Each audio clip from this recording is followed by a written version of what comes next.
one of the last times I saw you, you were one of the security guards for Alex Jones, dude, from Alex Jones. InfoWars. So that was in 2020 when all that January 6th stuff happened. I was over there. Yeah, you were there, bro. I remember seeing pictures of you on a rooftop with a bunch of guys and Alex Jones, and then that whole January 6th deal happened, and you were there in the middle of everything. So exactly. So I had first-hand eyewitness of everything, Rock, believe it or not. And when I see all this BS, conspiracy, negative, all misleading information, misinformation. Yeah. During that time, I would, I guess, verbally with a computer fight and argue with every single person that was BSing or leading the people in the wrong way, because I was there. I saw exactly what happened. Yeah. And what exactly did happen, bro? Look, so like you mentioned, well, the client was Mr. Jones. We went just to do protection for him. He was, we went to, he had his own thing that he had to do, but we happened to see how everybody else was acting. And at one point, one of our, Mr. Jones himself got on the horn and started talking to the crowd, hey, we're not going to be like Antifa or BLM. You know, he was saying that's not what we, the people, are, the Republicans or the conservative people. I saw that video. We're not like them. We all need to stay calm. And we were calm. I honestly believe, and again, se oye como conspiracy, pero tenían embedded liberals and BLM people dressed like conservatives. And they sparked todo pescó con un grupito de gente. Mm-hmm. Y pues, once you have a lot of emotions, then you have thousands and thousands of people, it carries over. Yeah. So that little group was not part of the. They were hired agitators. That's the word. Yeah, that's what they're called. They were bussed in, and they were literally bussed in. And even the people that don't think that could happen are just thinking stupid, because it doesn't take much to get some people involved from the inside to go into a crowd and disrupt the whole event, while the crowd and the majority of the people in the crowd are protesting peacefully, and they'll go in there to destroy stuff, to destroy that particular movement. The movement. Yeah. And to, because, it tarnished everything, per se, right? They wanted to even trying to impeach Trump over him supposedly sparking this, when we all know that he said it, protest peacefully and lawfully, right? He called him over there to, go exercise and protest, but do it peacefully and lawfully. Yeah. And I think the exact words he used. That's what saved him. Right. If he hadn't said that, he'd be in a little more, trouble, I would imagine. But no, he was smart enough to say that. And obviously, he didn't want that to happen, bro. Come on. Y yo veo los comentarios, the people, the way the liberals tell you stuff on her, and they come at me too sometimes, pero que esto y que lo otro. It also came out que esta, ¿cómo se llama? La viejita. Pelosi turned down bringing in the National There's Guard video of it ahead of time. Yeah. So when you're expecting a big movement, security wise, you have your Capitol Police, which we knew were going to be outnumbered. You have to bring the National Guard to augment that security force, and she turned it down. Why? She wanted this to have happened, and to happen. Either that, or she's just incompetent. It could be incompetence as well, but it's hard to say that she's incompetent when, she runs the whole show, bro. I don't want to talk too much about politics, pero está igual que Biden. Se le olvidan las cosas. Well, they're in their mid-80s and stuff. But esa gente debe de descansar. Well, it's fine for an older person to be in charge of whatever, but as long as they're cognizant, not everybody's the same. If Biden was in all his mental, acuity and everything, I'd be okay with him. You know what I mean? Even though he's been incompetent, but I think what happened with him is that people took advantage of his disability and were able to do things that otherwise he wouldn't approve of, man. I agree. I don't know, man. That's just my theory. I agree with you, man. Look, you and I have a lot of the same beliefs when it comes to the political spectrum right now, and what's going on, and we want just what's best for our country, for our community, and for us. Nosotros somos del Valle, somos Latinos, somos Hispanos, no somos racistas because we go for whoever, Trump or whatever. We want what's going to be more, keep us a little bit more money in our pocket. Mm-hmm. These last 4 years, let's be real, it wasn't like that, right? Gas went up, gacho. They were blaming it on the war in Ukraine. Yeah, that had a little bit to do with it.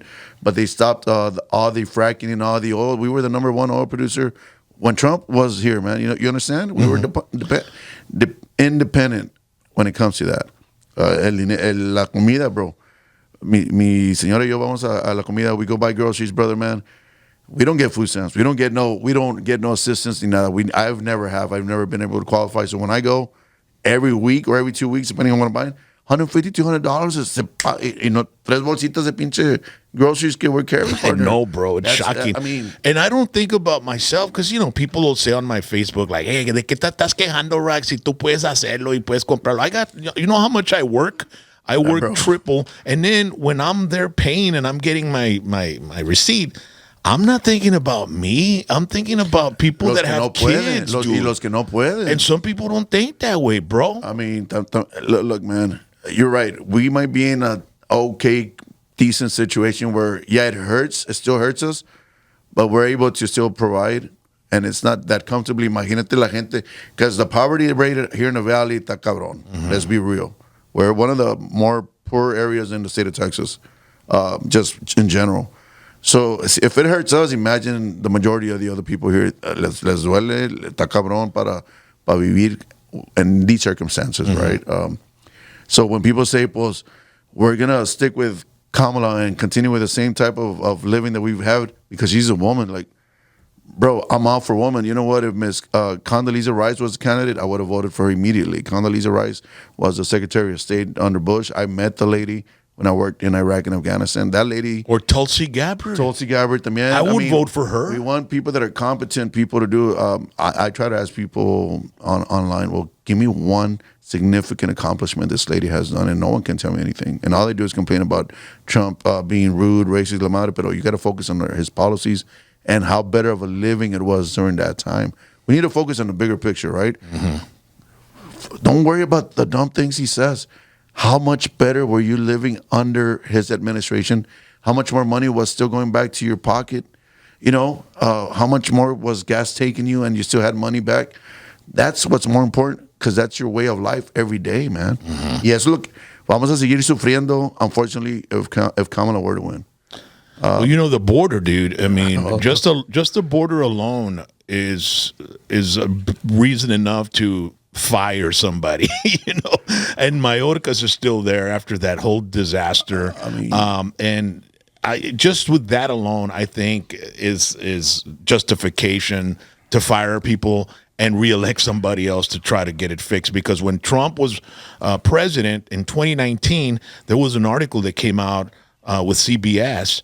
And it was about some Chicago priests that had come to the respite center here in McAllen. Right. And the title was Chicago Priests Visit Respite Center in McAllen and Find Immigrants Scarce Due to the Change in Policy. So that means we're doing something. That was 2019. And in 2020, what happened after that when Trump was put out? Now, that right there, people...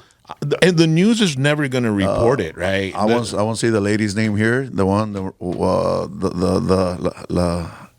don't say her name. I won't say her name, but the one that runs the respite centers here. Oh, sí, la nun. Esa señora, she made money. No matter what you want to say, they make money off of this. Look, I'm going to tell you firsthand, man, about those things because my client at the time, when I worked part of that detail, we would go hit these locations.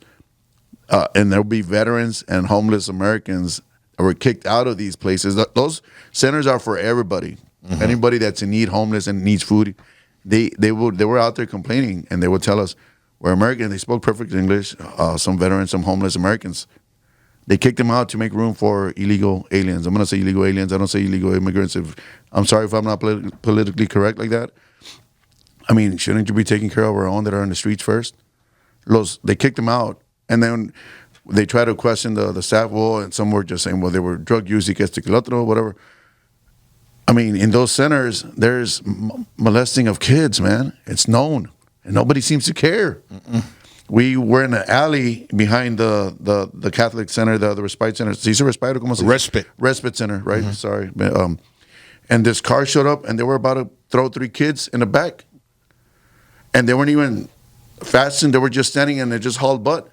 They were just taking them out through the back.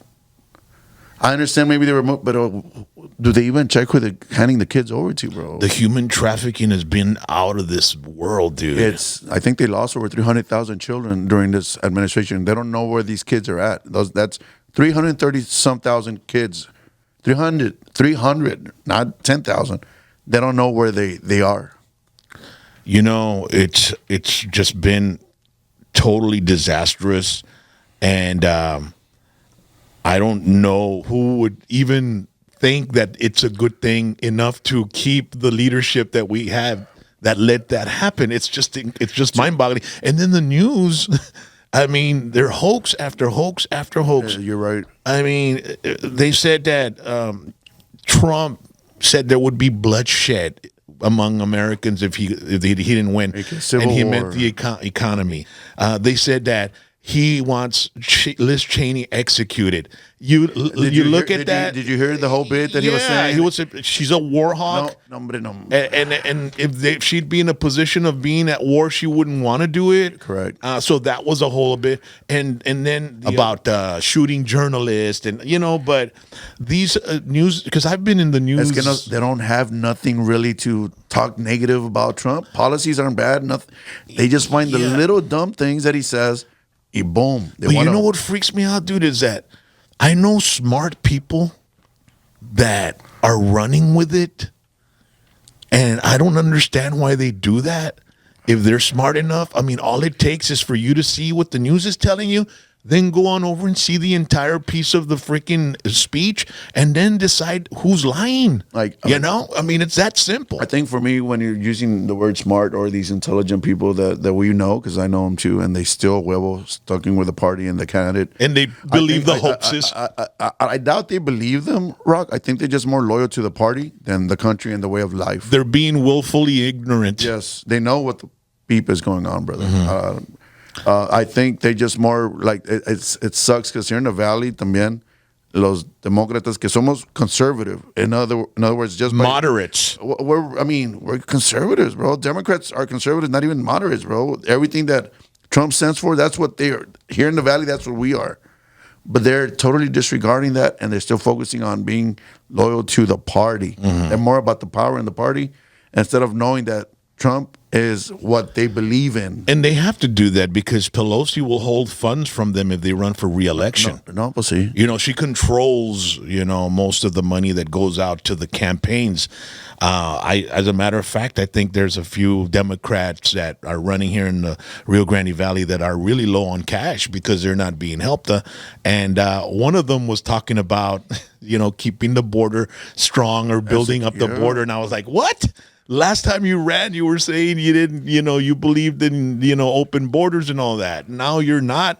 So next thing you know is she's running low on money because Pelosi's not dishing it out, I'm imagining. But you know what, man, politics, now that I've gotten older and understand the way it works, it's like a freaking mafia, bro. Gotcha, bro. It is, dude. Ya cuando entiendes en verdad the way politics is over here, talking about it in D.C. and the way... what do you call the people that give the money? The lobbyists. Uh-huh. They're the ones really that have the power. They're just the puppets. They strong arm them on what they want, or they're not going to get. So, I just saw RFK Jr. and he said what he loved about Trump was that the transitioning team. Yeah. If he wins, his transition team is him. Trump's transition team is RFK Jr., Tulsi Gabbard, and I think that's what scares the Democrat powerhouse of DC, that it's gonna like go like that greed. It's greed that they've continued to had. Se les va a ir el cow cash. ¿Cómo dice? Mm-hmm. Cash cow. The cash cow ain't gonna be there for them no more, or it's gonna slowly start depleting because esas mamadas se van a parar, bro. They hold the keys to trillions of tax dollars, bro. I'm very passionate about politics, bro. And I guess let's go. Well, you're a veteran. You should be. I will. And let me bring it down a notch to local politics. There's still a possibility. It's an aspiration of mine, and a high possibility, depending on these conversations that I'll have here in the next couple of months, that I might run for a local position here in the city of Mission. That's my intent. También quiero ver si algo sucede mucho con mi música. Vamos a decir, I'm very passionate about my music. Trust me. So if something happens with my music, I'm going to focus.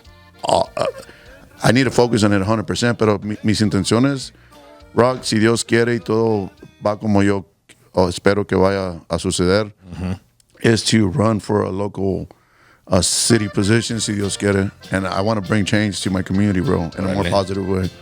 Es todo, carnal.